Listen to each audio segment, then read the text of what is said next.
Hey neighbors, welcome back to the Nostalgic Neighborhood. I'm stoked to say that just a few days ago, we hit the 1-year anniversary of this channel, and I thought it'd be the perfect time to switch gears for today's video. We're catching up on the channel's progress, and I'll share some insights into where we're headed. This is gonna be a shorter video, so I hope you'll stick around with me to the end, because I've got a couple of questions for you. So yeah, I'm honestly blown away. In just a year, we've hit over 2,400 subscribers, 52 long-form videos, and an incredible 11,400 followers over on Instagram. I know that relatively speaking, this is still a small channel, but as a random middle-aged dude living in the suburbs, I had no idea about the growth we'd be seeing here. Yes, yes, yes! It's not just about numbers. This channel has become a creative outlet, a way for me to share my passion for all things nostalgic, from skateboarding to BMX and beyond. And the only downside is that I found myself spending more and more time making videos than on my boards and bikes, and that's something that I'm hoping to balance out moving forward. One of the unexpected highlights of this journey has been connecting with so many like-minded people worldwide.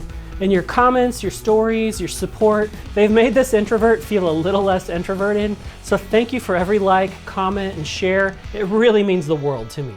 Before I dive into some of the ideas I've got brewing for the channel, I'm curious about you guys. What projects or fun activities have you been getting into lately? Is there anything cool happening in your world that the rest of us should check out? Drop your stories and updates in the comments below. I'd love to hear what you've been passionate about. So as we look into the next year for the Nostalgic Neighborhood, I honestly don't see a whole lot of changes. I might slow down the pace of creating videos a little bit so that I've got some more time to spend with my other hobbies, but I do hope to keep leveling up my game over here on YouTube. But yeah, here's a sneak peek into some videos I'll be creating in the coming weeks and months. My original plan for the channel was to document the build of my 2022 Hutch Trickstar reissue, and its unboxing was my first full video, and here we are a year later, and I'm still waiting for that stupid Hutch Freestyle stem to be released. And I know I could just use any other random stem, but at this point I'm sorta over it. It'll happen eventually, so stay tuned for those videos. I'll be attending the Buckeye Bike Show in Dayton, Ohio in June, and I'll be taking along my new Hutch Hollywood to get it signed by Mike Miranda himself. And I'm sure I'll be doing some component upgrades on the bike through the year as well.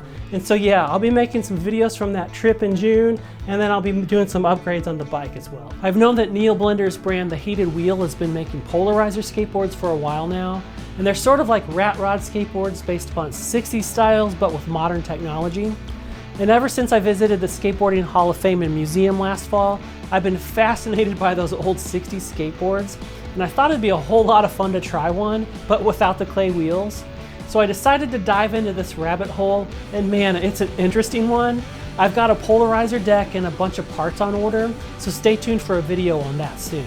The bike check video for my 26-inch GT Performer has been my most viewed video. In it, I talked about purchasing it with the intent of cruising around the neighborhood that I grew up in, and I'm gonna try and make that happen this spring, and I'm looking forward to making a video about it too. I know my last video about fingerboards isn't for everyone, but I've rekindled my interest in fingerboarding, and I'm gonna try my hand at pressing and shaping some of my own decks to match the ones that I had as a kid. And so I've purchased some veneers and I 3D printed a mold, and I've got my first blank cut out here. And so I'm gonna be trying to take some of that artwork I created on my iPad to print off the graphics. And so that's gonna be a fun video too. I've got some more ideas for skateboarding and BMX content.